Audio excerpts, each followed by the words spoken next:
Vamos orar, agradecer a Deus por esse tempo que tem nos dado aqui. Pai querido, nós somos gratos ao Senhor pela alegria de estarmos juntos, mesmo que seja virtualmente, mas reunidos para aprender da Tua Palavra, aprender das lutas que enfrentamos e pedir ajuda ao Senhor que nos abençoe, nos guarde, nos dê entendimento daquilo que queremos passar e juntos aprendemos juntos, né, de questões ligadas à nossa vida. Então, nos abençoe nesse tempo que teremos aqui. Em nome de Jesus. Amém. Amém. Amém.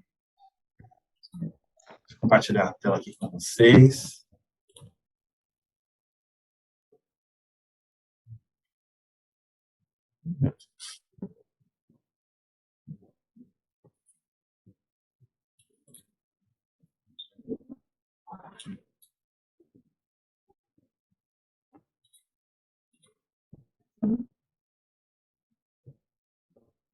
Estou ouvindo aí, né? Ok. Hoje nós vamos falar um pouquinho sobre depressão. Semana passada nós falamos sobre ansiedade e continuando aí sobre alguns conflitos da vida, a gente vai falar sobre depressão. E hoje a Cíntia vai conduzir um pouco, a gente vai dividir, bater uma bola junto aí sobre esse tema, tá bom? Deixa eu só interromper um pouquinho, tá com um barulho meio estranho, assim, de áudio conectando. Eu estou percebendo também o seu microfone aí, Edson. Pensei que era aqui. É ruído? É ruído. Não, agora parou. Mas quando você fala, às vezes dá... Mas manda bala aí. Tá, qualquer coisa vocês avisam que a gente tenta pôr o fone para ver se fica melhor. Porque tá no Viva Voz para a gente estar tranquilo aqui. Ok. Tá bom? Então, vamos lá. Antes de iniciar aí, dando o conceito, eu vou ler aqui Salmos 42:11.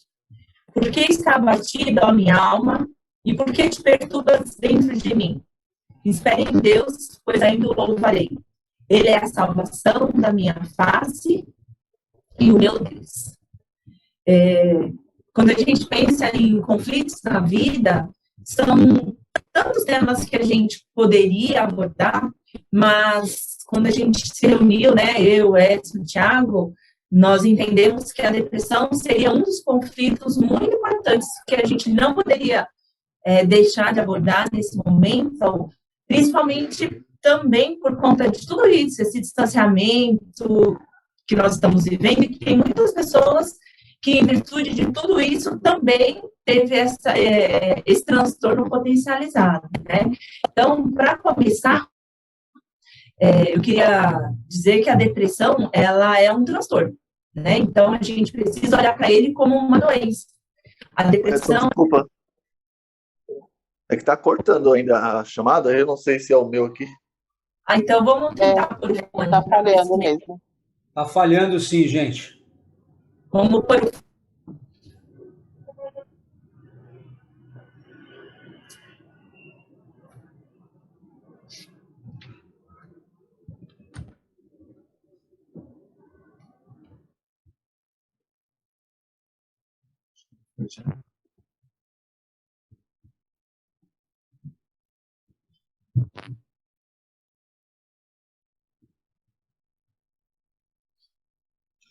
Oi, estão ouvindo? Parece que melhorou. Vamos seguir. Então, eu estava conceituando um pouquinho de depressão, né?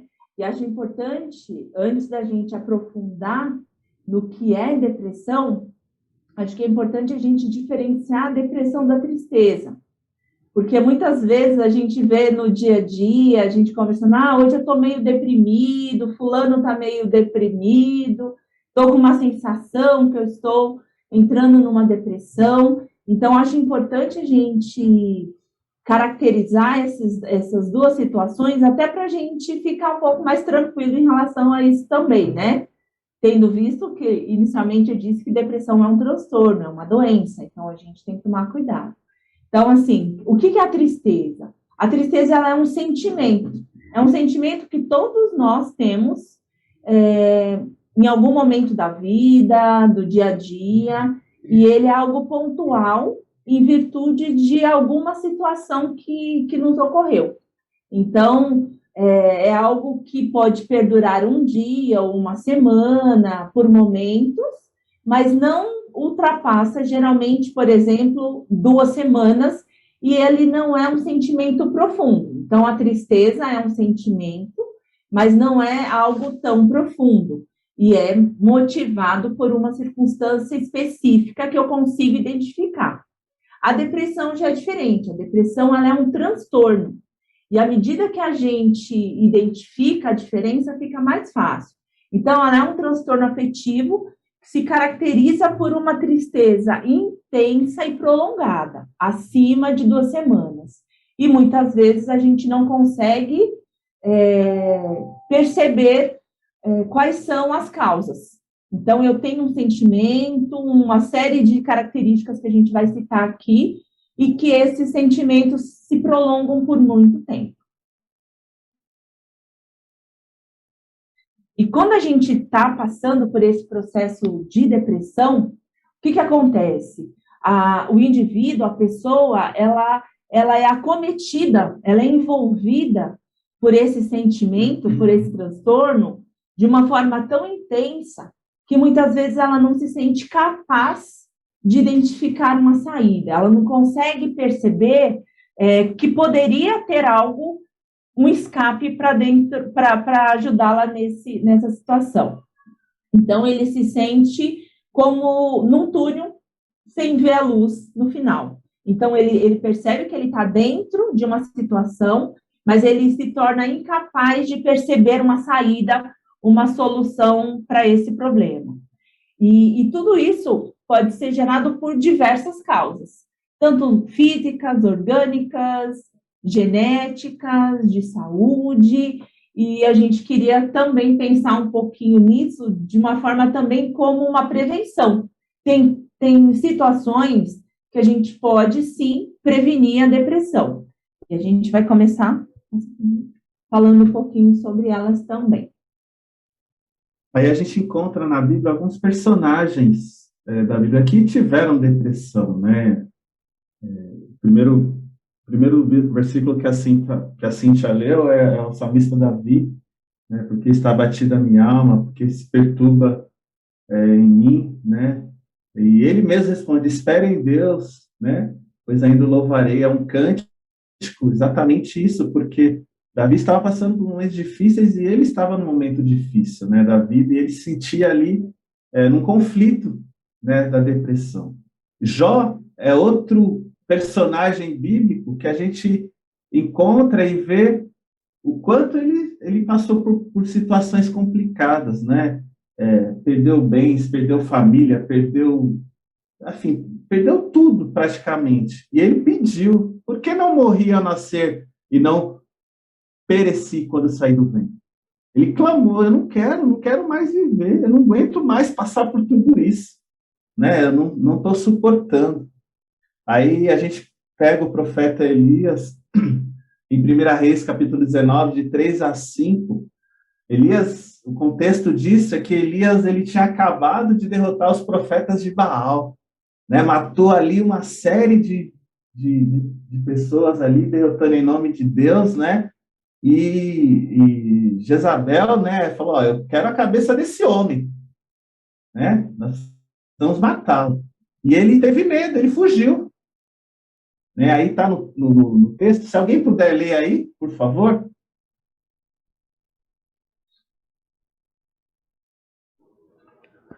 Elias teve medo e fugiu para salvar a vida. Em Berseba de Judá, ele deixou seu servo e entrou no deserto caminhando um dia.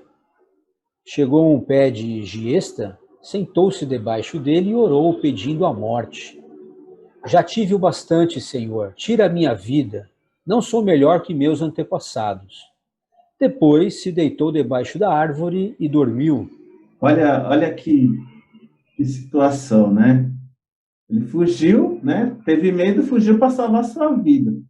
Aí caminhou ali por muito tempo. Aí depois de estar cansado de andar, ele falou: agora eu quero morrer, né? Sentou debaixo de uma árvore e pediu a morte. Tira a minha vida, assim. Eu não quero passar por tudo isso. Né? E aí a gente percebe. Uma pergunta que nós fazemos, né? Será que o cristão, ele pode ou não ter depressão? Né? Nós, como cristãos, podemos ou não ter depressão? E essa característica que nós vemos aqui em Elias, né, é um retrato daquilo que a gente sabe da parte científica. O sentimento que a pessoa tem é um completo vazio e comportamentos destrutivos, muitas vezes. Então, é um sentimento que a pessoa não consegue lidar com ele ao ponto de desejar a morte. Então, por isso que é importante a gente fazer essa distinção entre a tristeza e a depressão, porque a depressão pode sim levar uma pessoa a cometer algo contra si ou, às vezes, contra alguma pessoa. Então, nós precisamos sim tomar muito cuidado em relação a isso. Por quê? À medida que a pessoa adoece, a depressão, ela interfere no dia a dia dessa, ela interfere na sua capacidade de trabalhar, ela interfere na sua capacidade de estudar, ela interfere na sua capacidade de dormir. Então, as atividades cotidianas, elas são afetadas.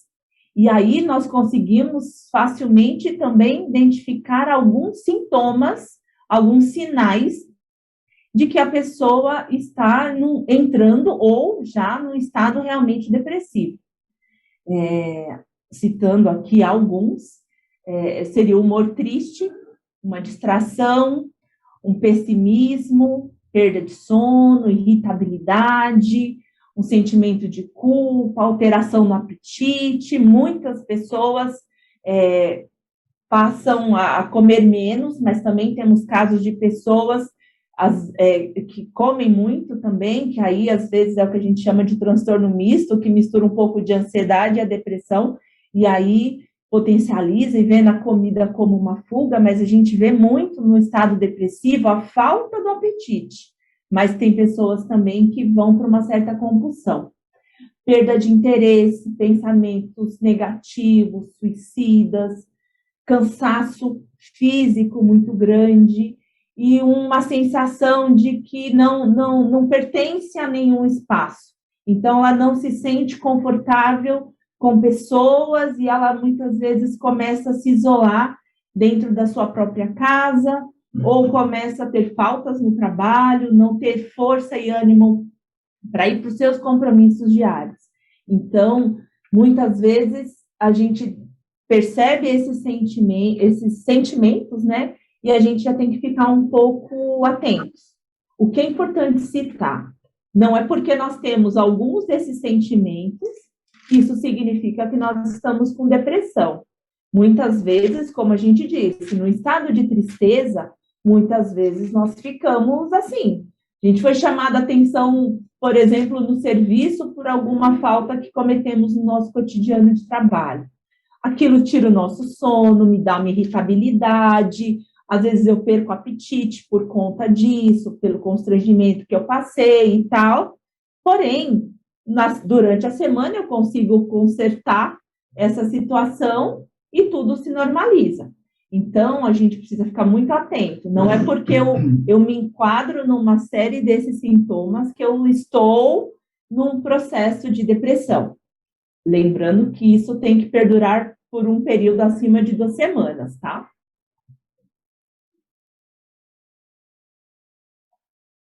Então, aí a privação do sono, falta de exercício físico, né? Efeitos colaterais de determinados medicamentos, doenças, dietas impróprias, tudo isso faz parte, né? Volta só um pouquinho. O que é importante falar nessa partezinha aqui?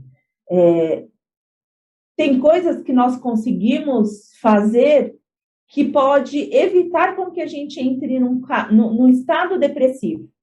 Então, diferente de outras situações, de outras doenças, que a gente não tem como ter um cuidado prévio, a depressão, sim. Então, assim, privação do sono.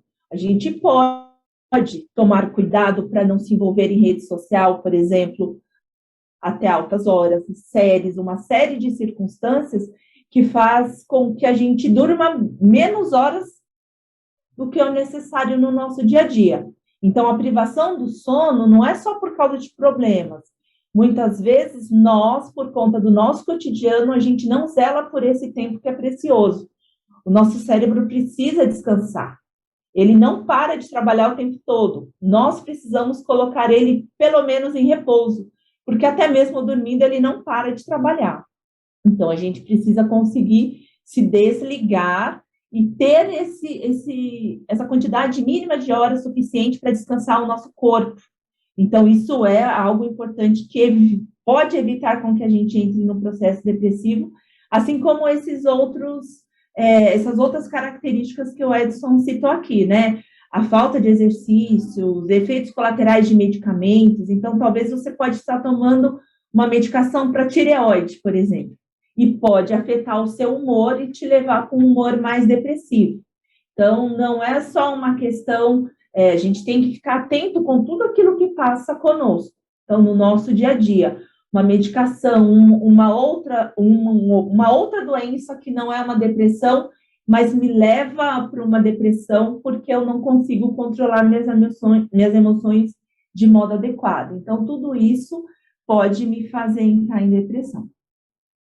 Alguém tem algum comentário? Fique à vontade, tá, gente? Pode nos interromper e falar também. Fique à vontade, tá? Deve nos interromper, dar exemplo, citar alguma situação que já passou parecido. Muitas mulheres, eu já vi passando situações por conta de dietas, né? Entram em situações com essa busca por um corpo perfeito. Hoje em dia, os homens também sofrem muito com isso, mas as dietas é uma cilada muito grande. Cíntia, eu acho que um outro indicador também que às vezes influencia é quando a pessoa passa por algum trauma, né? Alguma situação assim inesperada, né? Algo que ela não conseguiu lidar com aquilo, ou uma perda. Isso. A gente vai citar isso um pouquinho à frente. Eu acho que o próximo tópico já fala um pouquinho disso também. A gente separou nesses dois blocos, porque essas situações aqui a gente precisa ficar atenta, porque a gente consegue, entre aspas, controlar. Um estresse, uma situação, uma perda foge do nosso controle e a gente tem que aprender a lidar depois que isso acontece. Então, a gente precisa olhar esses dois tópicos de uma maneira bem atenta. Então, aquilo que eu consigo evitar, eu tenho que me esforçar para fazer. Em 1 Coríntios 3,16, vocês não sabem que são santuários de Deus e que o Espírito de Deus habita em vocês? Nós temos uma família aí, correndo juntos, né? Praticando exercícios físicos. Nosso corpo é templo do Espírito Santo, né? Então, nós temos que cuidar, temos que zelar por ele. E a importância de se fazer, né, de exercícios físicos para não ficar, né, ainda mais essa pandemia, né? Nos sentimos ali isolados, tal. Então, a gente precisa ter ânimo para manter o nosso corpo ativo, né? Porque somos templo do Espírito Santo. Aí tem uma notícia aí da OPAS, né? A Organização Pan-Americana da Saúde, que a depressão é um transtorno mental frequente. Em todo o mundo, estima-se que mais de 300 milhões de pessoas de todas as idades sofram com esse transtorno. É assustador esse número, mas ele é muito real. Então, nós precisamos olhar para isso de uma forma cuidadosa e cautelosa. Estamos sujeitos a ter esse transtorno. Então, nós precisamos nos cuidar. E também precisamos ter uma empatia com as pessoas que passam por esse tipo de dificuldade. Muitas vezes, até mesmo no mundo no mundo, nessa questão espiritual, muitas vezes as pessoas tendem ou espiritualizam uma questão que é de saúde. Então, nós precisamos saber que, sim, Deus é poderoso para nos curar de todo o transtorno, de toda doença, mas nós não podemos subestimar e, muitas vezes, julgar uma pessoa que está passando por um processo depressivo, como, por exemplo, falta de fé. É algo muito grave e a gente precisa ter empatia com as pessoas, com as famílias que estão passando por isso. Porque, de repente, eu não tenho a questão da depressão, porém, um familiar meu tem. Então, eu acredito que quando um membro da família adoece, toda a família adoece. Nós não somos separados. Nossa família é a nossa unidade. Então, nós temos que ter empatia. Então, muitas vezes a gente vê comentários, tá com depressão, não consegue levantar da cama, encara um tanque de roupa, vai lavar uma louça que você sara. Isso é falta do que fazer, é preguiça, e na verdade não é. Esse desânimo que vem junto com esse transtorno é muito forte. E a pessoa, quando está num estado profundo de depressão, ela realmente falta força, falta energia para com que ela consiga cumprir suas tarefas diárias.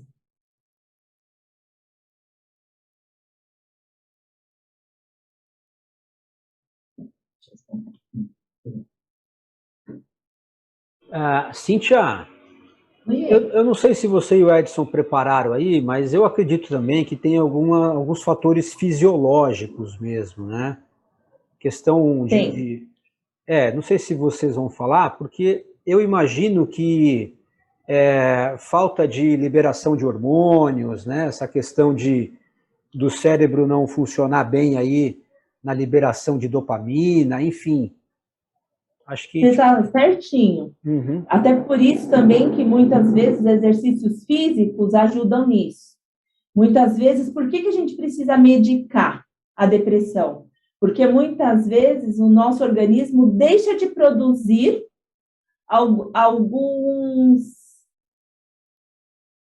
vou pôr como substâncias, algumas substâncias necessárias para que o nosso corpo, o nosso cérebro esteja em harmonia, para que a gente funcione bem. E muitas vezes, por conta de fatores externos, desencadeia isso, ou fatores genéticos.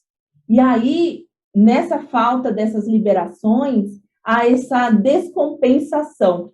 Quando a gente tem essa descompensação, a gente precisa entrar com o fator externo, que é a medicação, para que isso seja normalizado e essa produção seja normalizada, ou entre uma medicação, muitas vezes, para algumas pessoas, para uso contínuo, para outras só por um momento de tratamento, e depois é possível retirar essa medicação e o próprio organismo volta a produzir essas substâncias necessárias para o bom funcionamento desse estado de humor, digamos assim.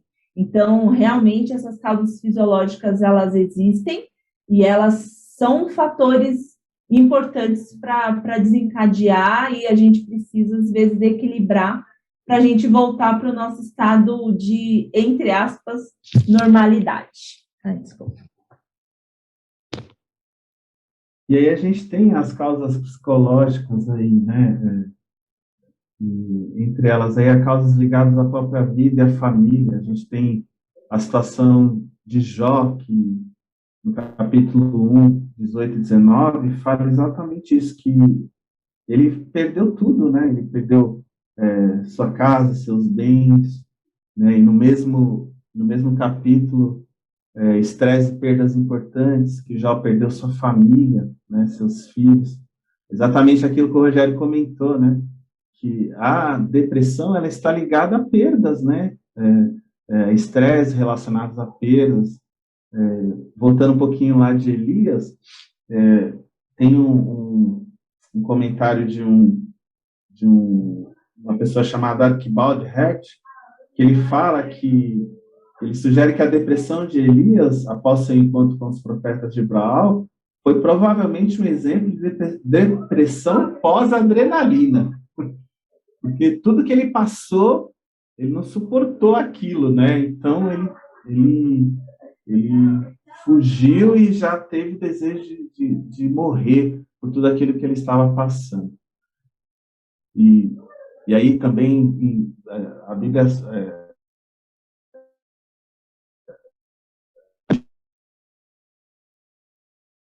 no capítulo 6 aí de Jó, ele fala exatamente sobre como Jó estava se sentindo naquele momento, estava sem esperança, né? Não tenho mais força, ele falava. Eu não tenho esperança, eu não tenho força. Como posso ter paciência se não tenho futuro, né? Acaso tenho força de pedra? Acaso minha carne é de bronze? Haverá poder que me ajude agora que os meus recursos se foram? Jó, ele já se sentia totalmente impotente. Eu não vou fazer nada. O que me vale a vida agora diante de uma situação como essa? Então, o desespero, né? A situação está chegou num ponto uma calamidade tão profunda que a gente não tem mais, sem desesperado, não tem potência nenhuma diante de uma situação como essa. Aí Provérbios também vai falar dos pensamentos negativos, né? Quando a gente está em momentos de depressão, né? Nada tá bom, né? Nenhuma situação tá boa. Você não consegue enxergar nada bom. Tudo à sua volta está ruim. Ou seja, os pensamentos todos são negativos. Você passeia nesse capítulo de Provérbios que é bem bacana, o 23, o 7 e o 27, 19. Ira não tratada. A ira é uma forma de depressão que a gente não consegue perceber também. Às vezes você está tão irado, eu quero abrir lá em Efésios 4, 26, para a gente ver o quanto esse versículo é importante.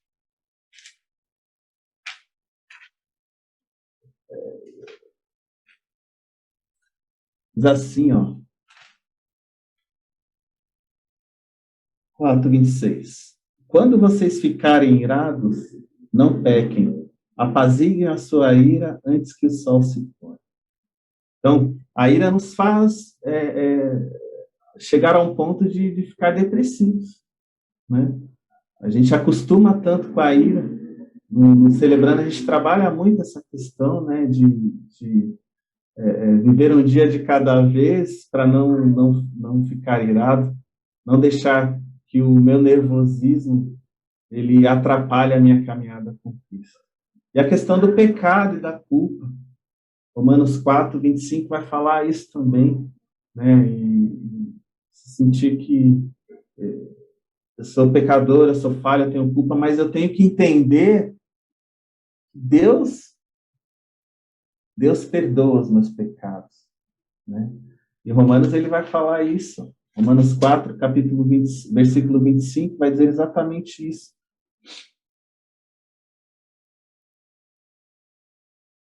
Ele foi entregue à morte por nossos pecados e ressuscitado para a nossa justificação. Deus já perdoou os nossos pecados. Nós não precisamos carregar nenhuma culpa, porque Ele já carregou por nós. Diante de tudo isso, nós olhamos essa nossa humanidade. Então, como aqueles aspectos lá do início, que nós conseguimos, de alguma forma, prever e, de alguma forma, tentar evitar entrar nesse estado depressivo, esses conflitos aqui citados e que nós relacionamos com esses versículos bíblicos, mostram, de fato, esse tema da nossa sala, que são os conflitos da vida. E, muitas vezes, esses são os conflitos que fogem do nosso controle, e que fogem do nosso controle, que nos levam, muitas vezes, para a desesperança. E essa desesperança é um dos, digamos, sintomas que levam para a depressão, para um estado mais grave. Por exemplo, aqui, estresse e perdas importantes. Aqui em Jó, nós sabemos que ele perdeu todos os seus filhos, todos os seus bens, e ele foi diretamente afetado, afetivamente, financeiramente, e a saúde dele estava uma calamidade. Então, tudo isso estava fora do controle dele. E gera, é uma sequência, né? A questão da impotência. Eu não tenho poder sobre essas coisas. Eu não posso chegar ali diante do meu filho que acabou de falecer e devolver a vida. Só Deus pode fazer isso. Então, essa sensação de impotência vai levando a gente para essa desesperança, para esse desespero. E o desespero leva a gente para esse lugar que não é agradável aos olhos de Deus, porque apesar de tudo, somos cristãos e acreditamos plenamente na boa e perfeita e agradável vontade do Senhor, independente do resultado.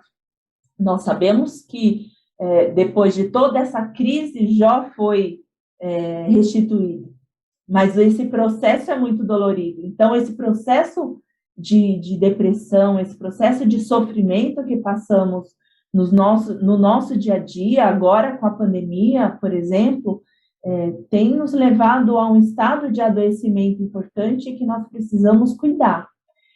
De um modo geral, estamos falando aqui de adultos, mas temos crianças e adolescentes entrando nesse processo de depressão, e há pouco tempo atrás, digamos assim, nós não tínhamos tanto esse diagnóstico de crianças que sofrem com depressão. E hoje em dia isso está, assim, tem pesquisas trabalhando sobre isso, inclusive nesse período de pandemia. Então, trabalhar os pensamentos negativos, essa questão de trabalhar a ira, culpa diante de situações, são atitudes que podemos ter diante de momentos de crise para evitar um agravamento de um estado. Então, se eu tenho recursos, por exemplo, vamos usar as ferramentas que temos hoje no nosso dia a dia.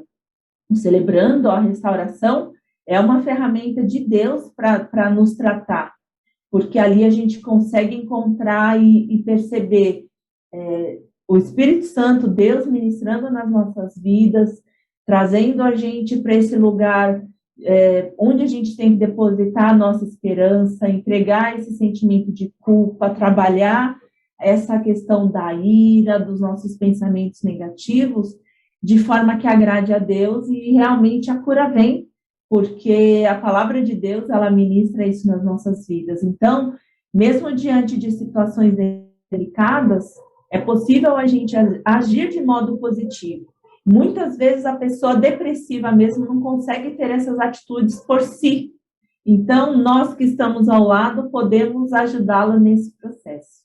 A importância de caminhar junto nesse sentido, né? Poxa, eu pequei, eu falhei, e o meu pecado, eu não pedi perdão a Deus, não resolvi a questão do meu pecado, e estou entrando no processo de depressão. E eu não vou conseguir sozinho. Se alguém não chegar e intervir, me ajudar, olha, vamos caminhar junto, né? Vamos entender isso, né? Ou fazer um tratamento adequado para conseguir um arrependimento.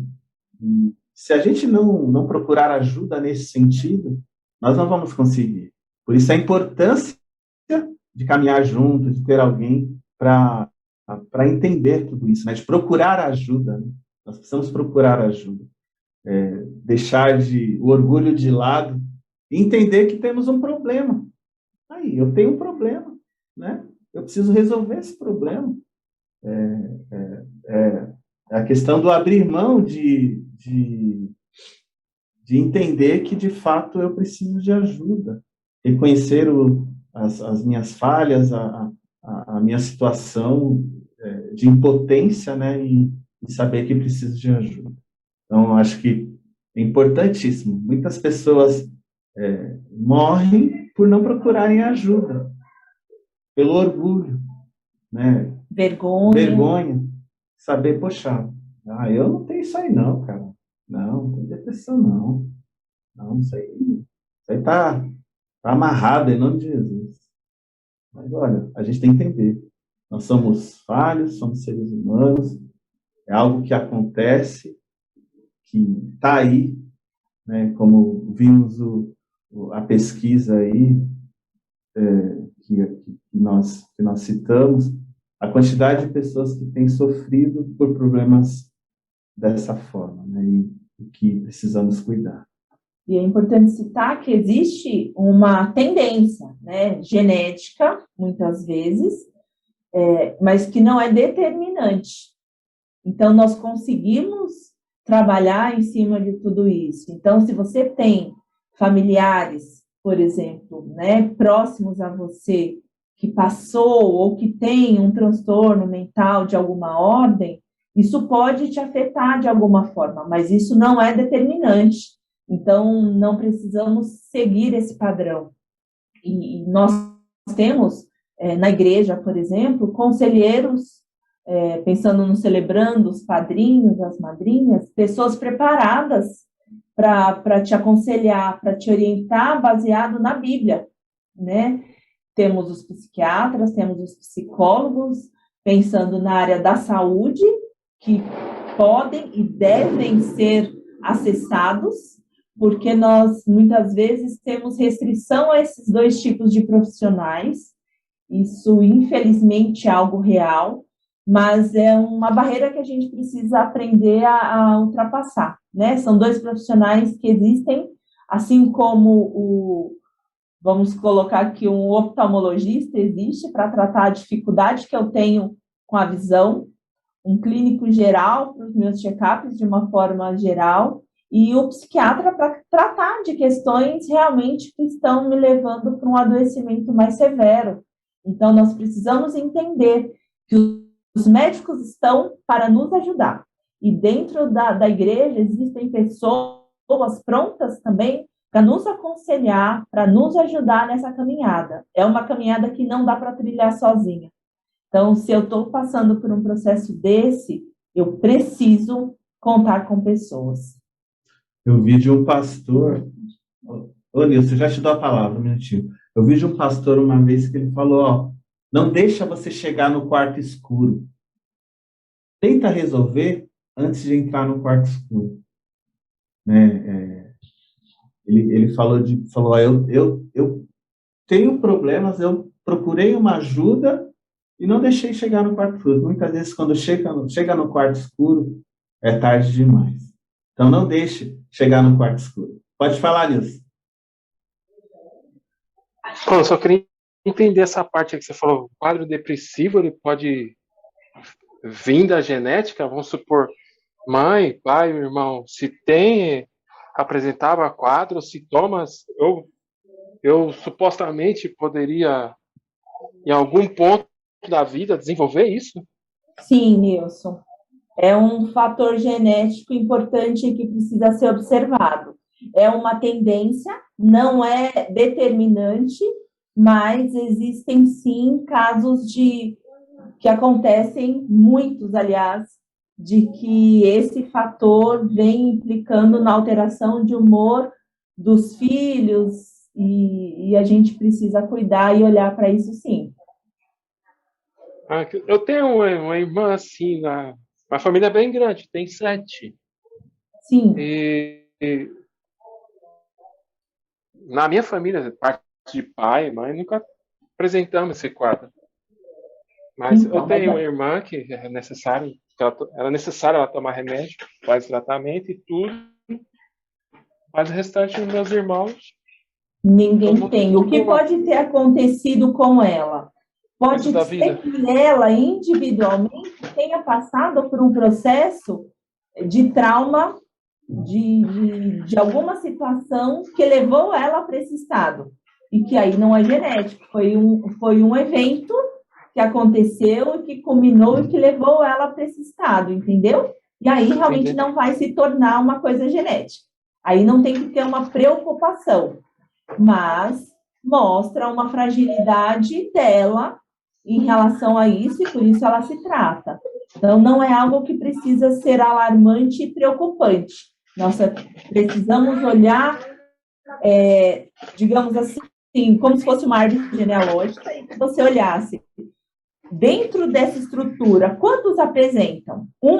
Aí você vê que é um evento separado. Agora, quando você olha assim, eu assim, mas tem minha avó que já teve, minha tia, meu primo, aí você vê que tem várias situações relativamente próximas, que não seja, talvez, da sua família de origem, mas na sua família extensa. E aí sim pode começar a indicar algo genético. Mas pelo que você está citando, é muito pontual, então talvez não seja. Mas precisava olhar com cautela, né? Não dá para a gente determinar assim. Eu pensava que era mais. Desculpa aí. Eu pensava que era mais por fator externo. Não que de repente vinha assim. Ô, Nilson, Não é. Oi. de uma certa forma, hoje em dia, tem alguns determinados exames que consegue ter algum norte, algumas indicações de que falta algum tipo de... Nossa, fugiu a palavra agora na minha cabeça. No seu organismo falta algum tipo de vitamina, não é vitamina a palavra, perdão. Mas existem ausência serotonina. Serotonina. E aí, quando você começa a verificar a família, já havia um índice, então talvez seja esse um dos indícios, né, disso que a gente já está falando. O nosso organismo, ele não é um organismo feliz naturalmente, ele vai precisar de um medicamento para ele começar a sentir prazer ou intensificar essa sensação de prazer e de felicidade, entendeu? Aí você começa a ver, existem exames que te ajudam a contribuir para você começar a identificar isso. Sandra queria falar, Sandra? Sim, eu queria falar sobre, deixa eu formular aqui a questão de ajuda, né, quando você falou assim, pessoas, e quando nós temos alguém próximo que não aceita essa ajuda, ela tem toda uma característica depressiva, mas ela não chega a ser aquela depressiva de estar na cama, mas a pessoa vive mal-humorada, mas ela não quer procurar ajuda, né? Qual o procedimento daquele familiar para ajudar aquela pessoa? Muitas vezes, Sandra, a gente precisa recorrer a alguém próximo, porque a família geralmente tem dificuldade de ouvir um familiar, porque parece que se sente encurralado ou acusado, e muitas vezes isso atrapalha. O que funciona geralmente às vezes, eu vou dar um exemplo depois, mas assim, um amigo, alguém próximo, que seja uma influência positiva com esse familiar. Talvez ele seja um instrumento que faça esse trabalho de conscientização, de cuidado com a saúde.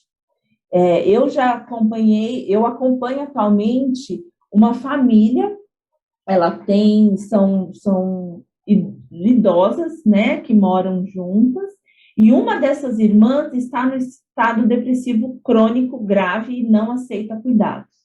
Então, eu atendo as irmãs que moram com ela e duas outras que são casadas, que às vezes vêm ao consultório, para pensarmos juntos em estratégias e como cuidar dela de forma correta, né? No caso dela já é algo mais grave, a gente precisou entrar em contato com o BS, com saúde, para fazer uma intervenção de fato. No caso que você está trazendo, parece algo mais leve, né? E que isso acontece bastante, e isso gera um atraso nesse cuidado. Talvez, se a pessoa conseguisse aceitar esse cuidado, talvez ela nem precisasse, às vezes, entrar numa medicação. Só a terapia, muitas vezes, poderia ajudar nesse processo de identificação. Mas é muito difícil, viu, Sandra? Imagina, eu tenho visto muitas famílias sofrendo com isso. É clara a necessidade, mas a pessoa nega, fica naquela negação. E outra pergunta também, essa questão dessa depressão, eu não sei falar o nome, mas não sei se é a depressão que a pessoa faz tudo normalmente, mas ela tem uma tristeza interna, só que ela está sorrindo para todo mundo, tem um nome, não tem, Cíntia? Eu esqueci o nome dessa depressão, não sei se tem. Olha, eu deixei aqui até selecionado uma série de nomes, né, porque a gente fala genericamente como depressão, mas nós temos uma série de nomenclaturas para isso. Onde foi que eu anotei? Eu não me recordo de cabeça, mas depois eu mando no grupo. Mas são, na verdade, a depressão ela é um transtorno de humor. Então, as pessoas, esse transtorno de humor tem vários nomes. Então, tem a depressão, tem... Ai, deixa eu abrir aqui. É que eu deixei relacionado aqui porque é muito texto. E aí, esse estado de depressão, muitas vezes... Deixa eu ver se eu acho rapidinho aqui.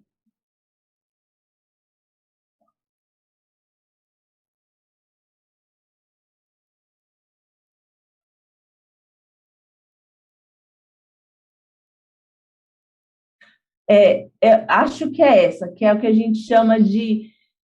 um estado mais de melancolia, talvez, não sei se é bem esse, que é ou atípica, aí tem vários nomes, depois eu posso tentar achar para você de uma forma mais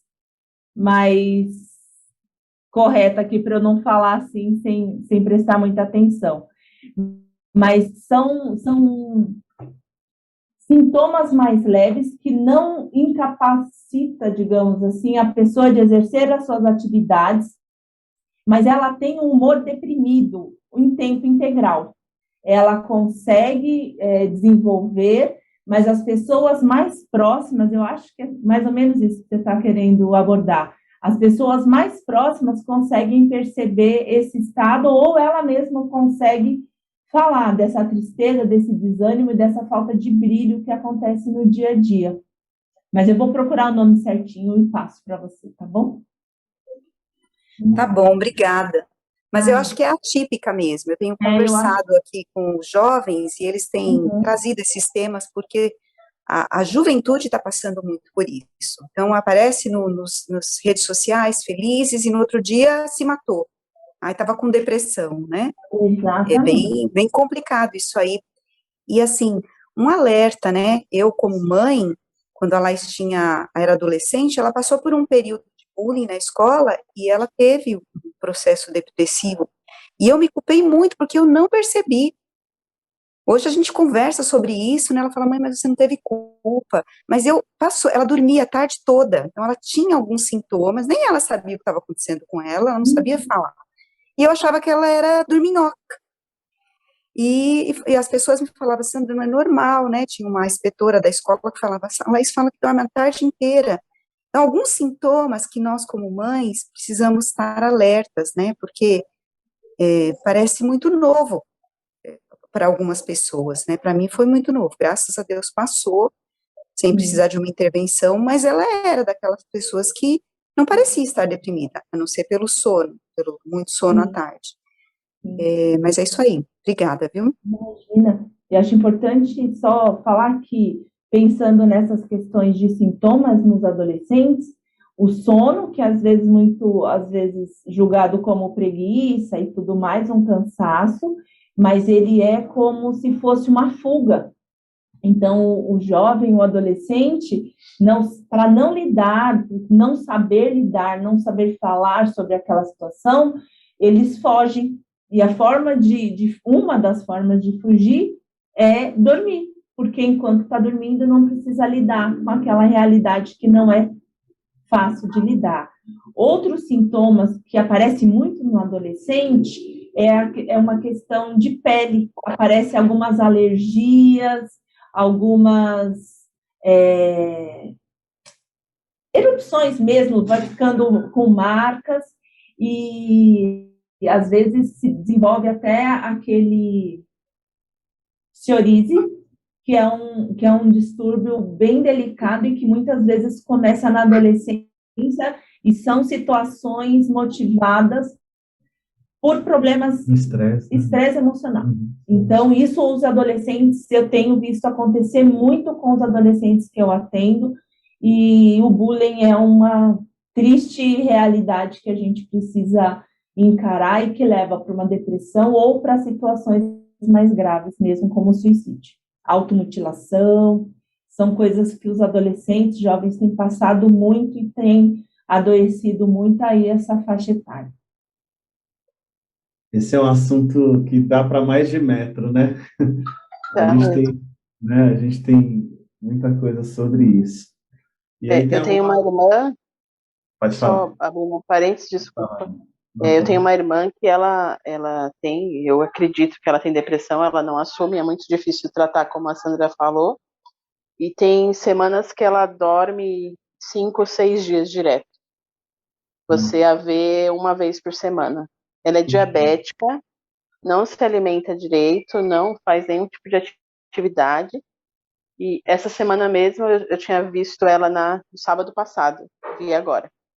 Nossa. A gente mora no mesmo quintal. É muito triste. Puxa. É muito complicado e ela não aceita nenhum tipo de ajuda. É muito delicado. Aí, uma orientação. A gente só precisa garantir a saúde dela.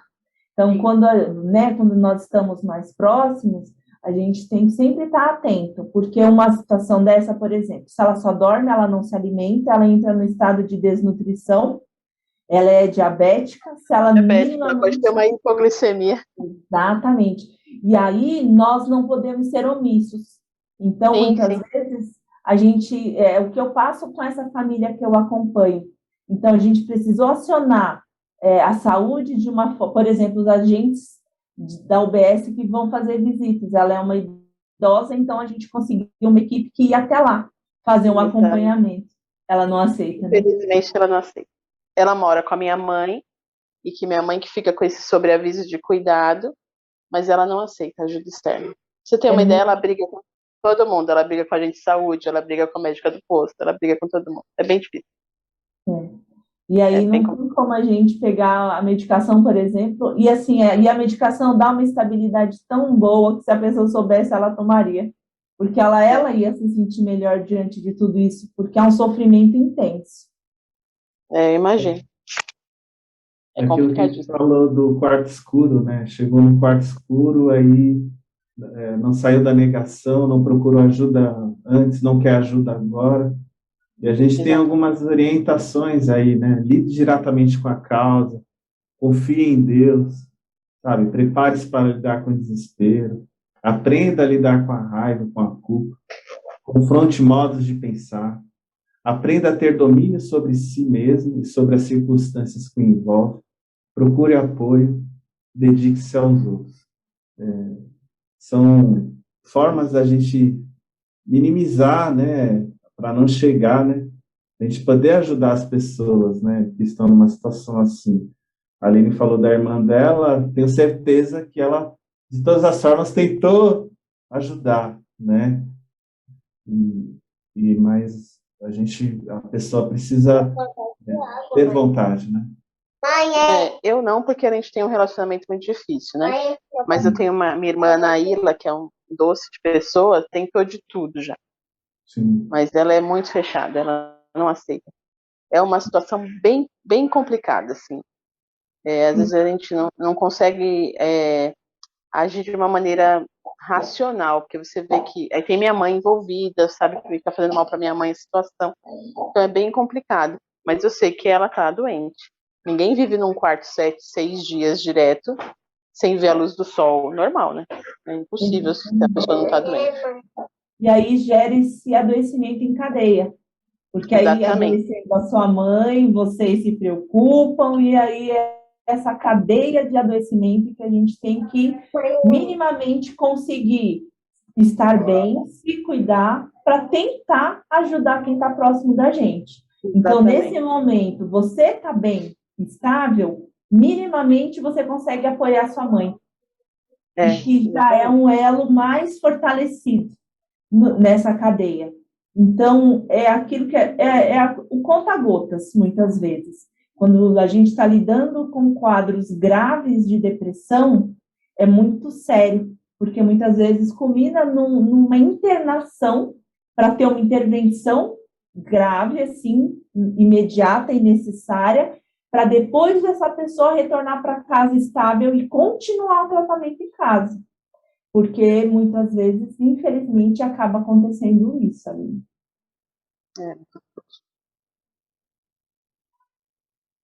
Gente, acho que a gente finalizou, hein? Mas, entre olha, aspas, né? dá a vontade de ficar mais 1 hora aqui, conversando. Como se fosse, né? Com gostinho de quero mais. ontem ou hoje, sei lá. É verdade, é um assunto muito interessante e que tem muita gente sofrendo, né? Então, nós como cristãos queremos ajudar e é muito difícil, mas Senhor na frente, né? Nos ajudando a ajudar. Amém, exatamente. Edson, eu só queria fazer um contraponto, porque a gente falou bastante aí das causas físicas, fisiológicas, psicológicas da depressão. A gente não pode descartar que existe sim uma ação maligna, né, na vida de muitas pessoas. Eu mesmo já fui chamado na casa de algumas pessoas onde havia uma depressão severa, e a hora que a gente foi entender o quadro, realmente era uma opressão maligna muito grande lá. Claro que são exceções, né? A gente não vai generalizar de forma nenhuma, mas a gente também não pode descartar também esse cenário espiritual, tá bom?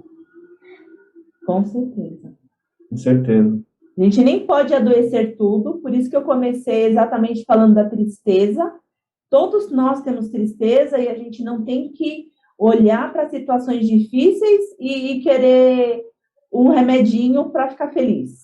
Então, a gente tem que fazer essa distinção, o que é tristeza, o que é depressão e o que é espiritual, e combater com as armas certas, né? Então, nós temos recursos e precisamos usar o recurso certo para cada coisa. Então, que a gente tenha essa consciência e a gente trabalhe dessa forma, né? Amém, gente? Só complementando, que nós podemos usar até as duas armas, né? O remédio e a arma espiritual. E Perfeito. normalmente tem sido, assim, um bálsamo na vida das pessoas que têm encontrado, até para se alinhar de novo mentalmente, não deixando o remédio, né? Porque nós podemos pedir para a pessoa parar o remédio, mas a palavra de Deus tem sido o escape para que a pessoa se estabilize e, pouco a pouco, às vezes até, quem sabe, abandonar os remédios com a atenção médica, né, nesses casos. Mas eu acho importantíssima essa parte espiritual que o Rogério levantou. Eu particularmente, né, pensando na minha atuação enquanto profissional, quando eu atendo alguém que dá abertura, que se diz cristão, independente de placa de igreja, e eu consigo eticamente fazer isso, eu indico, por exemplo, o Celebrando, porque é algo complementar e que é essencial. Deus pode, Ele nunca deixou de libertar, e a gente tem que crer nisso e usar todas as ferramentas possíveis para isso, né? Então, se complementa, né? Acho que a palavra de Deus, ela precisa, é necessário que ela esteja, e o remédio é um complemento. Então, eu acredito muito nessa questão do CR ser uma ferramenta fundamental, né? Ajuda, a gente precisa se ajudar um ao outro para conseguir vencer essas situações, né? Esses conflitos que a vida nos traz.